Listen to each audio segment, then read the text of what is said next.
Yo, yo, yo. Hey, guys, welcome back to another awesome edition of the Best Practices Show podcast. You ever feel like you're stuck in the mud? Like you've got to get started. I want to get started, but I don't know how to get started. So I procrastinate. I'm trying to make things perfect. I'll wait till next week. Have you ever said those things? I have. Well, today we're going to help you get out of the mud and get started with the one key you need to get started to create a better practice and a better life with an amazing coach. Her name is Heather Crockett. So we break this all down and help you think better so that you can get started on a better practice and better life. So listen up. I hope you guys enjoy it. And we'll see you soon.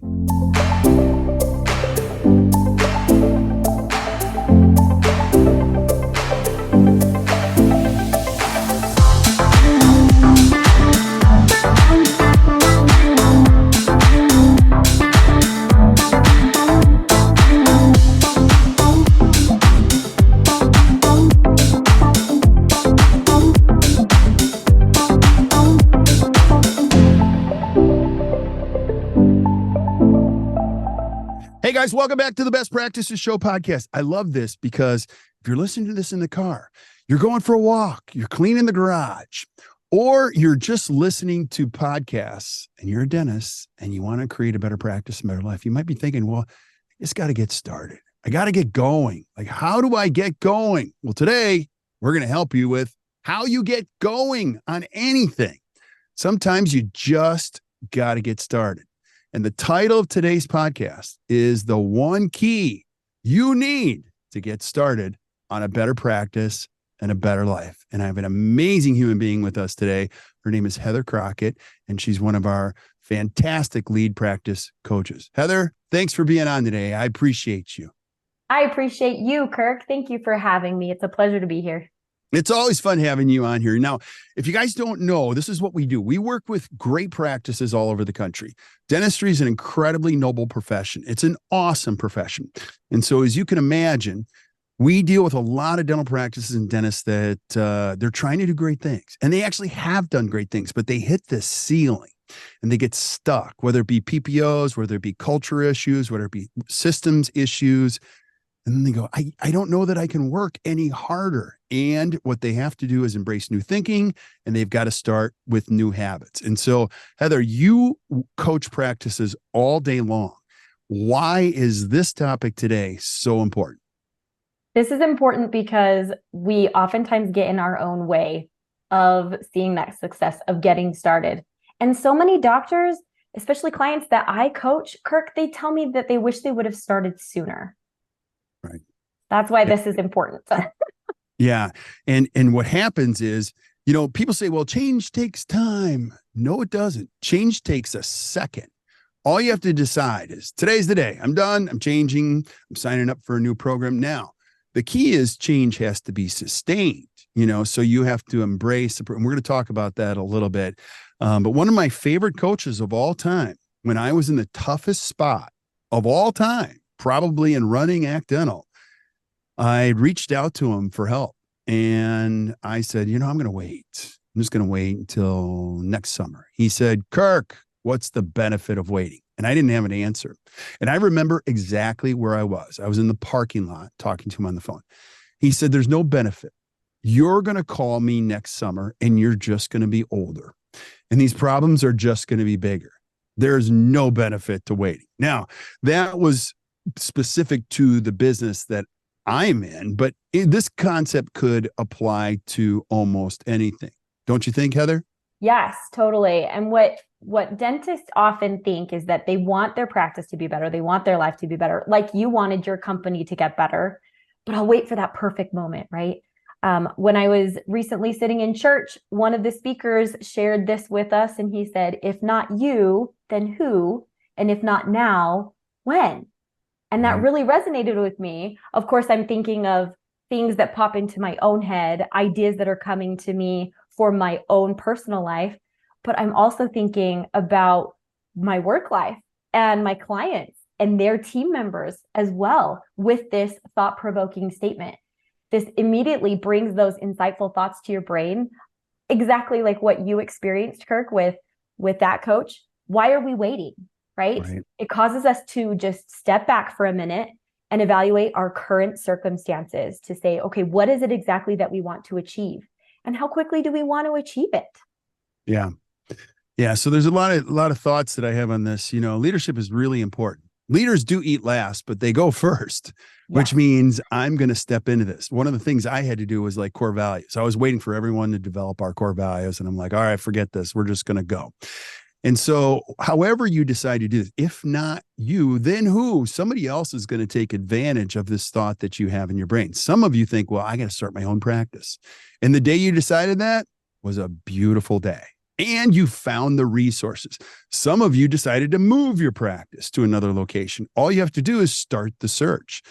And so just the decision in your brain to take the initiative is really important. And Heather, I was telling you, like when Sarah and I got married many, many years ago, Sarah's amazing. And I was talking to my mom. I'm like, Mom, we're just going to kind of enjoy being married. We're not ready to have kids. We're going to wait to have kids. And she said to me, if you wait to have kids, you're never going to have them. And she said, if we would have waited to have kids, we would have never had you. And she said, kids will grow you up. And I'm like, oh, that's right. And so we didn't wait. Now, that's a whole nother subject, but the whole idea is initiative is a self-management skill. You have to take it. Tell us more about that. So nobody controls you and what you do, right? Taking that initiative has to be self-motivating. You have to be aware of the situation first, aware that your practice needs improving, aware that for me, it's that I want to get back into yoga again. I used to be really good at that. For me, it's that self-awareness of, gosh, I haven't done yoga in so long. That's probably why my body is screaming at me half of the time, right? So you have that awareness piece, but that self-management of taking initiative, like that's the change that you were talking about. That's the first thing that you have to do is just say, I'm going to make a change and I'm going to make this happen, but you can't do it alone. And we'll get to that here in a minute, but that's really what it is just taking that first step. And sometimes the first step is just being aware. And the more aware you are of your situation, the more you get annoyed with yourself because you want to see that change take place. So taking that initiative and that first step, like you said, you're calling someone in the parking lot, like that's the first step. Right. Because you called and you reached out to someone that can help you with that. Yeah, totally. You'll naturally face two evils. And the two evils will be procrastination and perfection. You always want to, I'm going to wait. And then the second one is, well, I got to get this perfect before I start. And sometimes you just got to get mo. So tell us where get mo came from. You guys all went to an amazing leadership conference and you all came back and you're like, we got to get mo. What is get mo? You just got to get moving. You just got to start somewhere. And right. So that's where the get mo comes from, is just start to move, start to take some action and get moving on whatever it is that you're hoping to achieve. Yeah. And so one of the concepts that I like that works personally for me is the 80% approach by Dan Sullivan. So, procrastination, perfection get in the way for me daily. Now, the important thing of getting anything to 80% is I'll draft it up. I'll look it up. Some ideas don't make it to implementation, but the fact is I drafted it. I looked at it. I had other people look at it, and we're just going to start it. And it can take an instant to do that. Now, we'll get to this in a second, but the second concept that you mentioned, Heather, if not now, when? Tell us more about that.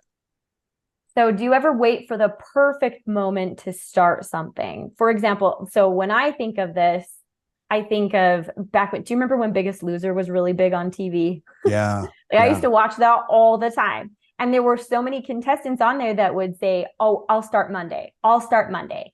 So on Monday, then I will weigh myself. Then I'll start counting calories. Then I'll start exercising.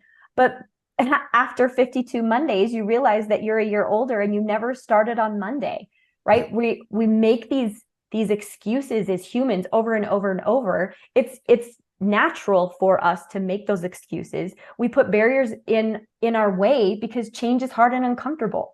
We talk about that a lot at ACT too. Change is hard. Complacency is easy. It's really easy to just sit in front of the TV and eat some ice cream at night before I go to bed. It's really easy to do that. It's much harder to pick up and move and do my yoga or do a HIIT class, whatever it is that people are doing now. Yeah. Right? That's so much harder than just sitting back and taking it easy. But that's what gets in our way because we wait for the perfect moment. Oh, I'll wait till Monday. What's wrong with right now? Right. Right. I'm dating myself by saying this, but I don't think it was Rocky 3 when I think it was Apollo Creed said, there is no tomorrow. I think of that all the time. There is. He go, no, I'll be better tomorrow, man. He said, there is no tomorrow. There's only today. And that's all we know. And so I can't wait till Monday. Also, when you get to be my age, you don't know how many Mondays you have. So like, I'm not waiting until Monday. I want to get something started. And I don't know who said it, but 90% of success is just showing up. I have found that to be absolutely true, whether it be a study club, whether it be a course. There are so many things I just sign up for. And I'm like, I'm glad I signed up for this. I had no idea. You show up, you meet somebody. You're like, I am so darn glad I'm here. Whether, be a yoga class or whatever, just sometimes you just got to get there. The hardest part of every day is getting out of bed. Now I go downstairs. I have a Peloton. The hardest part, just getting out of bed. I used to say this years ago when I went to a gym. It was like the hardest part of any day is just putting on those shoes. Because as soon as I put the shoes on, I'm actually halfway to the gym. And at the old gym that my wife and I used to go to, they had a sign right above the door. Congratulations. Hardest part of your day is over. You got here. And I'm like, bam, that's it. So sometimes you just got to get there, right? Yeah, absolutely. And I would actually circle back to something you said, Kirk. There's at my age, I don't know how many Mondays I have left. Here's the thing, Kirk.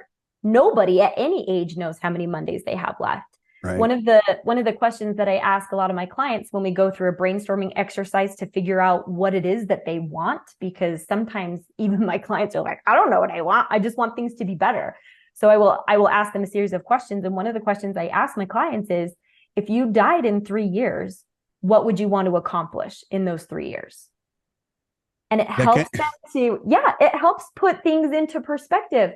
And what it does is it tells me what's the most important to them and what we should take action on now. Yeah. Which leads us to our third concept, which you're already pointing to. Now, this is the most important thing because the whole title is the one key you need to get started on a better practice of life. So while we've talked about the problem, and I have the same problem, it's that human beings need something. They need one key. What's the key that they need, Heather? So human beings need other human beings to help them get out of their own way. Why? Because we stick back into that complacency is easy mode. It's easy. Oh, I'm just comfortable sitting on the couch in my jammies with ice cream. That's easy.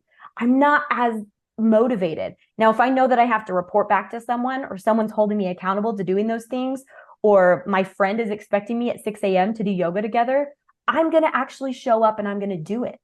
Right. Right. The way we're designed, the way God designed us is that we're relational beings. It's pretty hard to do anything on your own. We need the help of other people, whether it be create a family unit, create a business unit. It's really hard to create a business without other people. You can try, but it's a terrible journey when you think, well, I'm just going to do it. You need to have other people because human beings can't hold themselves accountable. Now, here's the other thing I would say, even if it's a virtual human being, it's still a good step in the right direction. I'll use the Peloton example. Peloton is a really important because it's another human being that forces you to do something. Because I used to have the whole, stationary bike and I would ride if I wanted to. And I feel like I'm pretty disciplined for the most part, but it's a whole different story when you sign up for a class, even a yoga class. My first thought when I take a yoga class, which I don't take enough of them, is like, how the heck am I going to get my foot up by my head? I don't know how I would even attempt this, nor achieve it. And then when you're done, you're like, wow, I can't believe I did that. So I think it's important to understand if you're going to try to do this on your own, you can make the initiative, you can make the call, you can make the decision, but then you have to start enlisting the help of somebody else that can hold you accountable. Tell us more about that. Totally. Well, gosh, other people, they're going to keep track of what you promised and then give you deadlines so that you can actually accomplish those things within the time frame. They're going to ask you about it. They're going to give you the support that you need. You know, we talked about Biggest Loser, and I'm going to talk about another TV show. I promise the only thing that I don't just watch TV, but lately I've been like pulled into Shark Tank. And these entrepreneurs, they're looking for that accountability piece too. They're also looking for someone to help them to see things that they don't see. They want another perspective. And that's what these other human beings can do for us too. I can sit in a yoga class and the yoga instructor can say, yes, that looks great. And if you twist this way or stretch a little further this way, or your Peloton instructor, right? They push you a little bit further so that you do things that you didn't even realize you were capable of. That's that whole accountability piece. That's when that magic happens, when you involve other human beings in what it is that you're trying to achieve. Right. And there's another magic that you should lean into, because you don't want to do everything yourself. Because when you say to yourself, I'm just going to do it, you overfunction. But the beautiful piece of this is having somebody else on your team, like a yoga instructor. You don't have to think about the class. You just got to go to the class. You build great processes in your business. You say, hey, I'm going to do this. We're going to build a new patient process, or we're going to have a coach. You know, we'll point to, I'm biased, but I think if you don't have a coach, you're just silly. Like, it's just silly. You're doing dentistry all day. Now, it doesn't have to be us. I'm biased too about that, because I think we're a pretty amazing coaching company. But think about this. If you ever said to yourself as a dentist, I'll just build a business, I don't need anybody's help, that's silly or arrogant, one of the two, because you need the help of a great accountant. You need the help of a great consultant. You need the help. You got all of these things that you cannot do yourself. And a great coach can say, don't do that. That's dumb. A great coach also doesn't work in your business, so they don't care. They don't have the emotional constraints that you and your team have about upsetting anybody. They're going to do it for the benefit of the practice. And what you can do, my whole point in saying this, is that you can lean into accountability. It's actually quite wonderful when you don't have to fill your brain with, how do I figure this out? Or how do I do this next? I can't even imagine what my life would be like without Barrett here, or Tom Zach, our accountant, who's unbelievable. Like, I've tried to do that. It's silly. Don't do that. So when you find another person that can help you sustain the change, you make the decision to sustain the change, you'll wake up one day and go, this is wild. Don't you think? Absolutely. Yes. You talk about Barry, you talk about Tom, other team members, but one of our core values here at ACT is walk the talk. We have a coach too. Yeah, she is phenomenal, and she sees things that we can't see. She holds us accountable to the things that we say we're going to do, and she helps us to achieve and exceed our goals. Yeah, her name is Jamie, and she makes me nervous every time she talks to me, because she just tells me the truth. And you need a coach that can tell you the truth, because I can't see this. I can't see the ceilings ahead. And one of the things that got me when I met Jamie is she's like, I work with very large companies. You cannot see the ceilings that are ahead. And I'm like, oh my gosh, she's exactly right. There are ceilings that are in your path ahead. You don't even know they're coming. And I'm going to point them out, and I'm going to tell you what to do when you hit these ceilings. And that is exactly what she does. She also has perspective culturally that I can't see. So while I think everyone's so happy and getting along, she can see there's something boiling over here. Did you see that? And I'm like, no. She's like, that's what I do. This is what I do. So it's important to enlist the help of other people, and you have the multiplying effect. I'm going to totally screw this one up, but I heard this one recently. The Clydesdales can pull an amazing amount of weight. I don't even know what it is. I heard it in a webinar, but two Clydesdales together can pull 3 times the weight. So the multiplication effort is tremendous when you put superpowers together. So when you think about your superpower as a dentist and somebody else's superpower in building a business, put those two together, you can do 3 times the work. And that's the brilliant piece of having somebody else hold you accountable to some of these things. What other thoughts? Any last thoughts you have on this, Heather? Final takeaways? Yeah. So I often say this to my clients, like, you're getting in your own way, right? And again, like Jamie sees that with us, we get in our own way. We make excuses, we place blame. You can make excuses or progress, but you can't make both. Right. And a coach, someone is going to hold you accountable, right? You've got to pick that human. Of course, I'm biased like you, Kirk. Like we do a great job. I've seen so much success in our clients here at ACT that I want every dentist here in the States to experience that. Right. It's just life-changing, amazing. So you get in your own way. So enlist the help of someone that will help you to get out of your way. And then take that first step. So I want you to, well, there's kind of a couple of steps. Write down your thoughts. When it comes to your practice, when you hear that statement, those questions, if not you, then who? If not now, when? Write down what comes to your mind. And then after you've written down those thoughts, call us. We would love to have a conversation with you about how we can help you get out of your own way. Yeah, absolutely. It's really hard to get out of your own way. I've tried it. Doesn't work. You need the help of other people. So if you're ever thinking, gosh, I just need somebody to talk to. Now, this goes in all realms, whether it be therapy, whether it be chemical addiction, whether it be anytime you get stuck in the mud and you know you need help, it's important to reach out.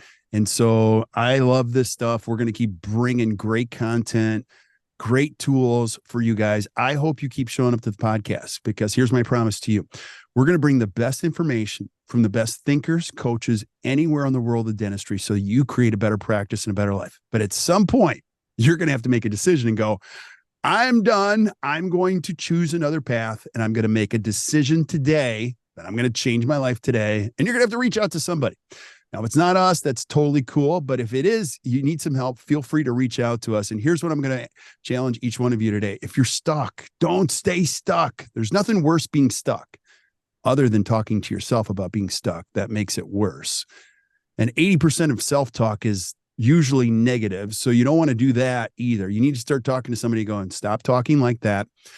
And that's not true. Let's get you out of the mud. And so if you're stuck, feel free to reach out to us. You can actually go down to the show notes today. You can click a link and you're going to meet an amazing person. Her name is Gina on our team.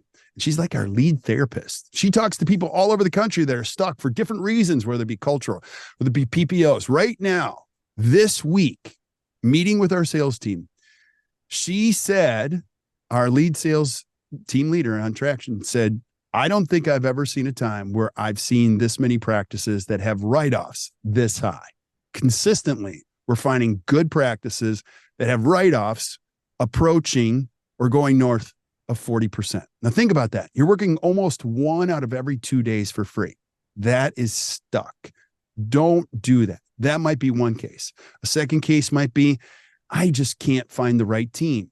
There's no good people out there. Stop saying that. There's a lot of great people out there. You just haven't found a way to keep them, find them, keep them, grow them in your practice. Because when you do it, it changes everything. So feel free to reach out to us. You can click a link, talk to Gina, share with her your whole life story. And we're here to help every step of the way. Heather, thank you so much for being on. I love this stuff. Thank you, Kirk. I love this subject. Like you said, don't stay stuck. Call us. We want to share in your celebrations and successes as we help you through your journey. Amen. Amen. Stick around while we say goodbye to everybody else. But thank you guys for listening to the Best Practices Show podcast. And like I said, we're going to keep bringing more and more content.